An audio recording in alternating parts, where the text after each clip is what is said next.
Bonjour, c'est Cryptolis, bienvenue dans la quotidienne, notre rendez-vous de 8h du lundi au vendredi pour analyser les news crypto, le marché et bien évidemment le Bitcoin. Avant d'entamer la partie technique et justement cette journée rouge sanglante que l'on a eue, on va parler justement un petit peu des nouvelles, parce qu'il y a pas mal de choses et notamment aussi pas mal de sanglants, étant donné que nous avons beaucoup d'échanges qui ont annoncé justement des formes de layoff, donc tout simplement des vagues de départ chez eux, notamment Crypto.com, quand même le célèbre Crypto.com, qui licencie 260 employés, soit à peu près 5% de son staff à cause du marché, globalement. Nous avons BlockFi qui, lui, par contre, licencie 20% de son staff, à cause du marché aussi. Et à côté, nous avons le CEO de Binance qui, lui, à contrario, dit qu'il continue à embaucher, tout va bien, et qu'il est en partie d'échec classique, même positive, avec notamment tout ce qui est en train de se passer. Ça veut dire quoi ? Ça veut dire que par rapport aux différentes allégations de la SEC, tout est en train de se faire de façon factuelle. Il y a un procès en cours aux USA entre Binance et les holders de Luna et de l'UST, comme quoi Binance a fait de la communication sur l'UST qui pouvait être mensongère et justement forcer les gens, enfin en tout cas pousser les gens à croire que ce n'est pas un actif risqué. Et ensuite, on a justement la petite news d'hier où il y a eu un arrêt des BTC qui ont des retraits de BTC sur Binance qui a été donné, alors pour une problématique technique, et globalement, un peu plus de 30 minutes après, c'est revenu normalement, donc bon, rien à signaler pour Binance, mais je pense qu'il y a pas mal de personnes, quand ils ont lu la news de retrait BTC, ont vu leur petite goutte de sueur sur le front. En même temps, on peut comprendre avec ce qui s'est passé à l'heure actuelle avec notamment Celsius qui est toujours en l'occurrence dans un blocage total des différents retraits. On n'oublie pas qu'ils ont des problèmes de liquidité et c'est aussi ce qui joue énormément sur le marché et c'est ce qui pose problème sur le marché à l'heure actuelle, d'accord ? Donc là, c'est vraiment une des pressions qui est en train d'être effectuée sur le marché crypto. On rajoute la pression des indices américains et de la nouvelle qui risque d'arriver demain. Donc globalement, il y a une forme de moment où on est en train le marché est en train de se ressaisir, en tout cas, et en train de se diriger vers une zone très intéressante techniquement qu'on verra tout à l'heure. Alors, on continue les nouvelles. Nous avons TronDAO qui, justement, annonce qu'ils investissent 100 millions d'USDC dans le fonds pour acheter du TRX, pour continuer tout simplement à soutenir leur stablecoin. On n'oublie pas que TronDAO a pour vocation de soutenir l'USDD dans cette phase compliquée. Alors on n'oublie pas que forcément ils veulent justement collatéraliser de façon extrême, et donc cette collatéralisation entraîne forcément de l'injection de liquidité, chose qu'ils sont en train de faire. Ils ont injecté il n'y a pas si longtemps 700 millions, là 100 millions. Que va-t-il se passer lorsque les fonds vont arrêter et que si on continue à descendre ? Ça, c'est la grande question qu'on peut se poser. Et notamment, je pense que c'est la peur aussi qui peut être effectuée sur l'USDD et de se retrouver sur un nouvel UST. Bon, le problème, c'est que maintenant, tout le monde a cette notion de « Oh, attention, ça va être un nouvel UST, on va se retrouver avec un flash crash ». Bon, il faut prendre un petit peu de recul. Je pense que Tron et TRX sont quand même plus aguerris que Terra Luna, ont plus de backing et ont plus d'écosystèmes en général sur tout ce qui est en train d'être mis en place dans leur blockchain. Mais, néanmoins, on garde en tête qu'il y a des gros risques au niveau de l'USDD et qu'il faut faire très attention. Par contre, à côté, nous avons Solana qui nous annonce qu'ils ont sorti 100 millions de dollars pour financer le gaming et le développement du Web3 en Corée du Sud. Corée du Sud qui amasse beaucoup de financement pour devenir peut-être une plateforme du Web3 et du gaming et de la blockchain, ce qui ne m'étonnerait pas, tout simplement au niveau du pays en lui-même. C'est terminé pour les nouvelles. Je voudrais terminer juste sur un petit mot. C'est une période qui est compliquée d'ordre général, qui est compliquée pour beaucoup de sociétés. Je pense qu'il y avait aussi, notamment pourquoi on voit des layoffs actuellement, des licenciements, c'est je pense que ces sociétés-là n'avaient pas forcément pricé déjà la possibilité de descendre aussi bas et une continuité haussière forte. Et donc forcément, ça veut dire qu'il y avait des plans d'investissement massifs qui ont été déployés pour accroître le développement, plans massifs qui ont été contrecarrés notamment par l'arrêt tout simplement de leur activité, parce qu'on va pas se leurrer que lorsque l'on a un cours qui passe en l'espace de quelques mois, de 3 mois, de 48 à 22, il y a voilà, il y a un manque de liquidité qui rentre sur les plateformes d'exchange, et donc forcément ça veut dire un manque de chiffre d'affaires, et donc à un moment donné, voilà, il n'y a pas forcément trop le choix de pouvoir cut et repartir après derrière sur de bonnes bases. Voilà. Donc c'est un petit peu logique quand on regarde la schématique, et l'idée de penser que l'on avait de bon, ça va repartir, ça va repartir, ça va repartir, et que là on montre que justement on descend encore une dernière fois pour liquider. Alors est-ce que c'est la dernière fois?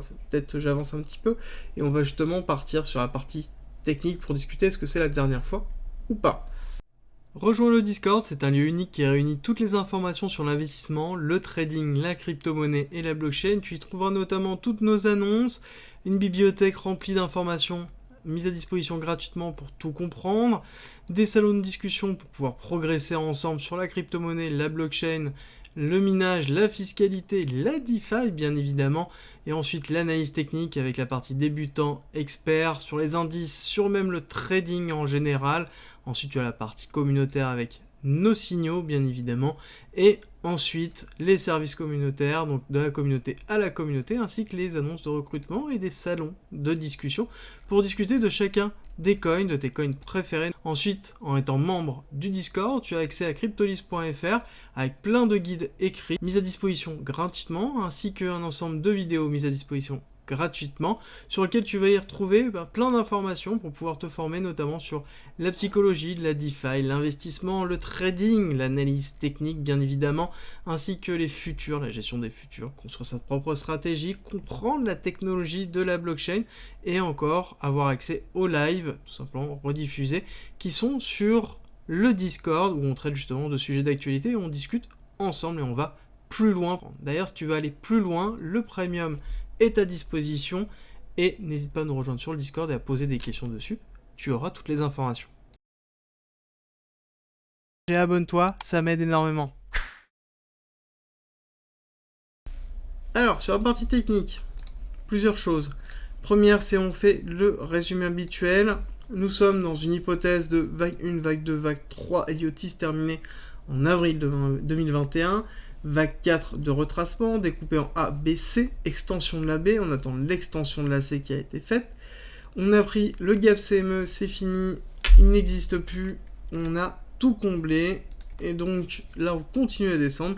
On est en train de travailler une zone importante qui est la zone de sommet du dernier ATH qui a été effectué, d'accord? Donc on voit qu'il y a quand même un rachat massif qui est en train d'être effectué, mais en fonction des différents exchanges et des différents tout simplement sources de données qu'on récupère, les différents ATH se situent entre 20 780 pour notamment le CME et 19 500 si je dis pas de bêtises pour le plus bas que j'ai pu trouver à l'heure actuelle. Donc c'est une zone plus qu'une notion de prix réel, parce qu'on n'oublie pas que malheureusement on n'a pas de mutualisation des liquidités, chaque plateforme, chaque indice va avoir sa propre liquidité, donc on n'a pas un cours unifié. Donc ça voilà, faut juste le garder en tête. Et derrière on voit qu'au niveau de cette extension, on a mangé entièrement le 272, entièrement. Et derrière on est en train d'aller chercher, nous notre prochain niveau c'est 382 à 19 000, alors un petit peu au-dessus potentiellement, si jamais on fait juste une petite mèche pour pouvoir se dire qu'on a terminé notamment l'extension de la C qui serait justement pour nous une forme de bottom pour cette hypothèse en tout cas, pour éviter de redescendre trop bas. On va regarder un petit peu d'autres hypothèses de l'autre côté, mais néanmoins on note qu'on a deux gaps CME durant cette chute drastique qui a été effectuée. Un qui a été laissé entre 34-35, l'autre qui a été laissé entre 27-28. Donc deux gros gaps sur lesquels à un moment donné on sera amené à les combler par une action montante. Donc derrière nous avons des niveaux, donc le 382 à 19 000 et nous avons le 1618. Donc globalement on va dire la partie 10 000, 12 000 et la partie 18, 20 000 qui sont des order blocks et des appels de prix forts. Est-ce qu'on va descendre beaucoup plus bas?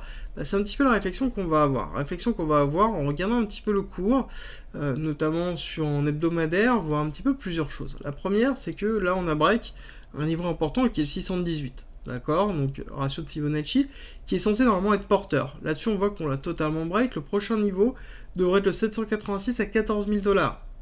Ok, on le note. Deuxième chose, on voit qu'au niveau du volume effectif de transaction, on a avalé toute la zone justement dite morte, qui était de 28 000, à globalement 19 000 $. On n'a pas encore descendu totalement, mais on retrouve un petit peu de volume sur le dernier ATH qui a été effectué, donc au niveau des 20 000 $. Après, si on regarde un petit peu sur la totalité, hop, on va juste s'agrandir un tout petit peu de cette façon-là, pour histoire d'avoir un petit peu plus. On voit que là, cette zone importante de dernier ATH est une zone forte en termes de volume, d'accord? Il y a eu énormément de volume avant. Ici, durant cette partie 2018-2019, on a une accumulation forte de volume aussi. Donc globalement, cette zone va jouer énormément sur potentiellement un cluster de reprise. Parce que nous avons le dernier ATH, nous avons une reprise des volumes effectifs dessus, et nous avons en même temps une zone d'objectif Fibonacci par rapport à ce que je vous ai présenté juste avant le préfixe, juste avant. On rajoute à ça autre chose. Ici, nous avons le BTC Mining Cost, donc, alors que j'ai modifié, donc qui globalement a une moyenne, une forme de moyenne, pour calculer le coût moyen d'un BTC, de la création d'un BTC en mining. Donc globalement, c'est la représentation du coût de l'industrie pour créer une valeur. Alors, là-dessus, j'ai mis à jour sur les dernières machines qui existent en termes de perf, donc forcément, le parc existant n'a pas ce type de machine, on est bien évident. Donc, il faut prendre en compte que on est sur quelque chose où, voilà, il y a une forme de ratio sur lequel on a une partie qui est déjà bien sous l'eau, une autre qui est en train de l'être, et une qui est à peu près safe, d'accord? Donc là, j'ai pris en compte le fait que le coût moyen du kilowattheure se trouve à 6, d'accord? Donc 6 cents. Par contre, on sait que d'ordre général, les deals peuvent descendre à 3, mais là-dessus, étant donné que j'ai pris en compte, pour moi, des machines très performantes en termes de coûts énergétiques, je pense qu'on va essayer à 4 pour voir en fait ceux qui sont le plus bas possible. Et là, si on regarde le plus bas possible, on voit que le coût du BTC est entre 12 et 13 000 globalement. Ce qui correspond à globalement une reprise ici très forte des volumes au niveau des 12 000. Donc on a en fait un premier palier qui se trouve au niveau de l'ATH et du premier objectif que je vous ai donné. Le deuxième palier de la production dessus se trouve au niveau de le deuxième objectif que je vous ai donné tout à l'heure. Donc ça veut dire que globalement on a un spectre de mining qui se trouve un petit peu comme ça, d'accord? On a des personnes, alors on va refaire un petit peu, tac, quelque chose comme ça. Donc globalement on a des personnes qui sont totalement sous l'eau là, d'accord? Donc forcément on va se retrouver sur des mineurs qui vont arrêter leur production, qui vont vendre une partie de leur ASIC, donc de leur équipement, et couper en fait une partie de leurs frais. Et à côté, nous avons ceux qui sont à la limite, sur lesquels, en effet, on va vendre plus du BTC pour pouvoir créer un peu de liquidité, pour pouvoir anticiper une chute plus basse.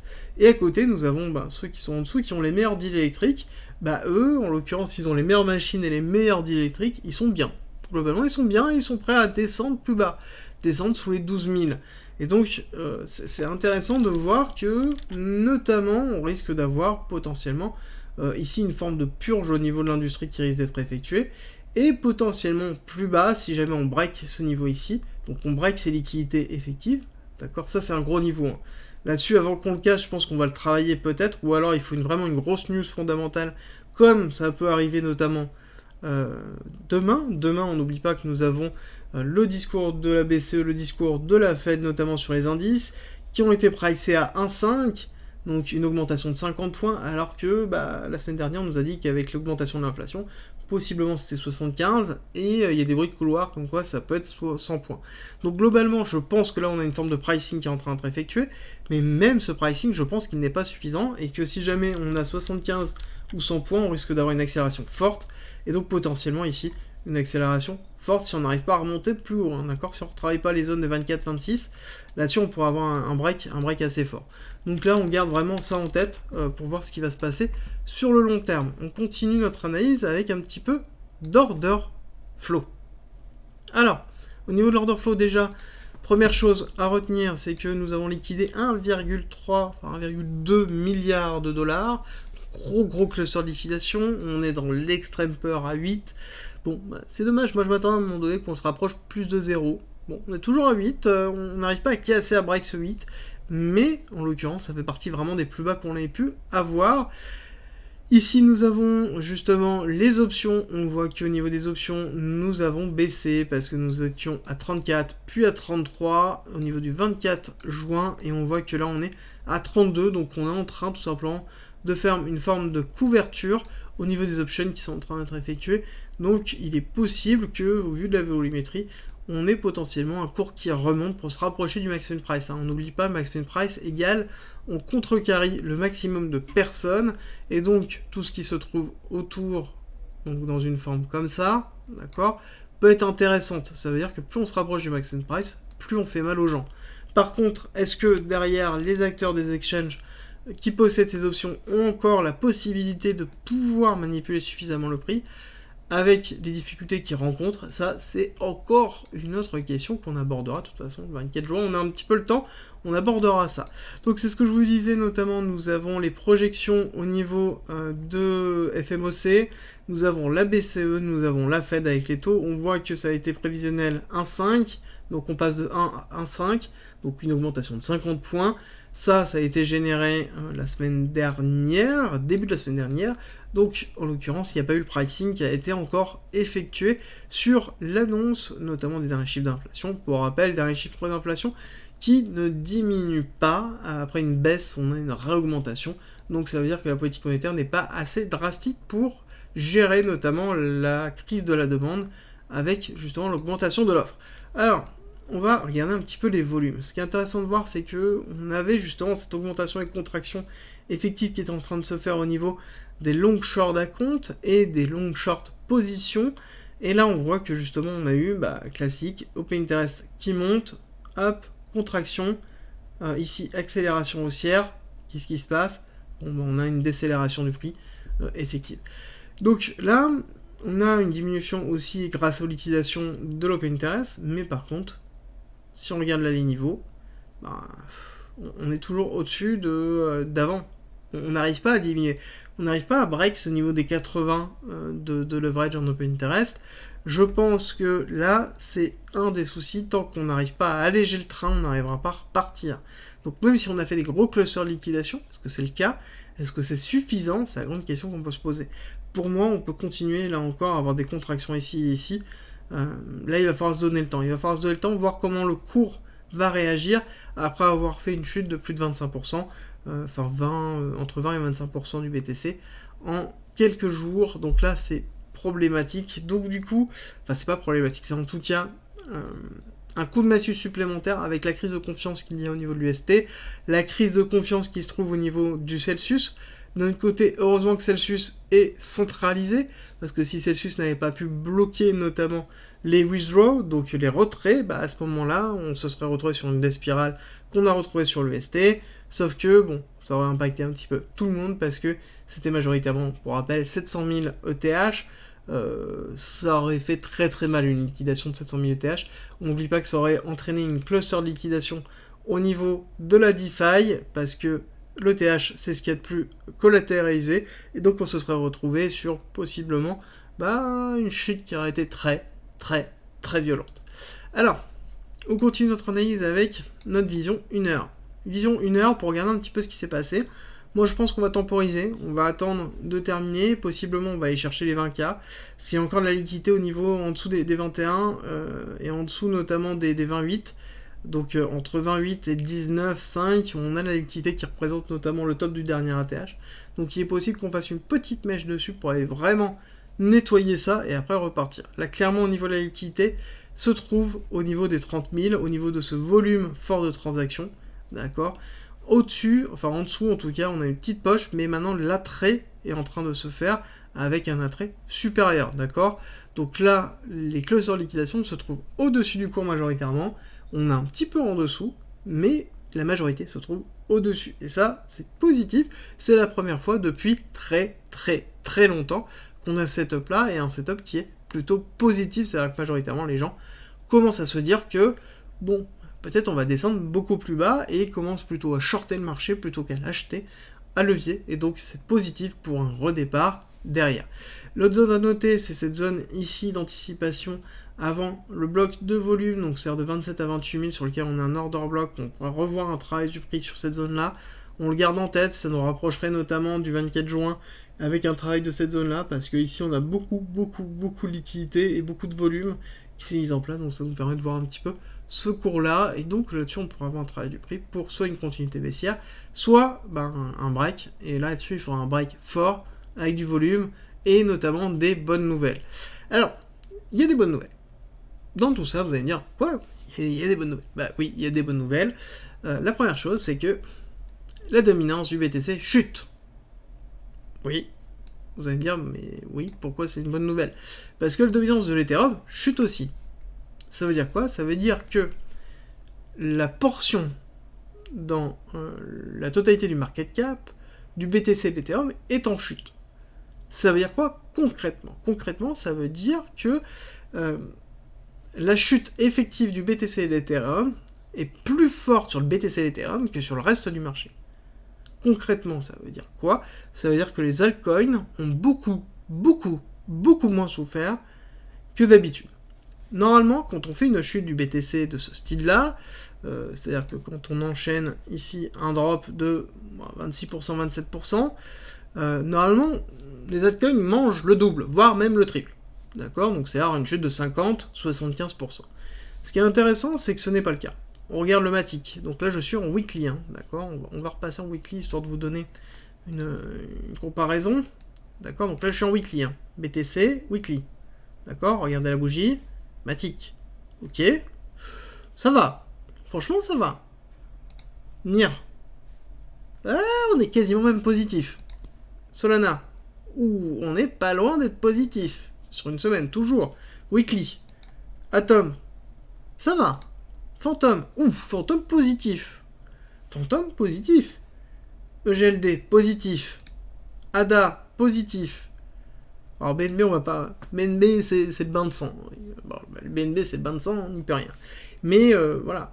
Donc du coup, on a quand même majoritairement Avax. On va regarder. Avax. Tac. On est bon. Donc globalement, on se retrouve sur quand même les autres cryptos, les altcoins, qui sont des layer 1, plutôt positifs. On ne descend pas plus bas. On se fait pas impacter à l'heure actuelle. Et ça, c'est excessivement important. Parce que ça veut dire que globalement, les nouvelles technologies, donc ces nouvelles cryptos qui représentent l'évolution technologique de la blockchain, ne sont pas impactées par cette crise à l'heure actuelle. C'est une crise Bitcoin, Ethereum, donc papa, maman sont en train de s'engueuler, les enfants vont bien. Et ça, c'est bon pour le marché. Ça veut dire que même si on a un crash, notamment du Nasdaq, possiblement les altcoins vont, non pas performer, on va pas pousser non plus, mais en tout cas, vont subir beaucoup moins et vont faire une forme de résilience. Ça veut dire quoi en termes de psychologie de marché ? Ça veut dire que, à l'heure actuelle, les personnes qui sont présentes sont des personnes résilientes. Ça veut dire que on a fait capituler ici toutes les personnes qui avaient acheté ici. Donc on a eu une forme de capitulation sur les altcoins. Donc ça veut dire que potentiellement sur le BTC, hop, on va repasser ici, sur celui-là, sur le BTC, on peut arriver à y avoir une forme de zoning, donc une forme de mise en place ici de travail de la zone, de cette façon-là. Là, on travaille cette zone de désespoir total au niveau de volume, donc on recrée du volume dessus pour justement la combler. Et donc cette zone de zoning, enfin cette forme de zoning, entraînera quoi ? Entraînera potentiellement une augmentation d'injection de liquidité dans les altcoins pour pouvoir pousser. Ça peut être aussi une des théories que l'on pourrait avoir sur notamment le globalement juin, juillet, août, avec potentiellement un départ à la hausse qui serait un merge de l'Ethereum qui se passe correctement.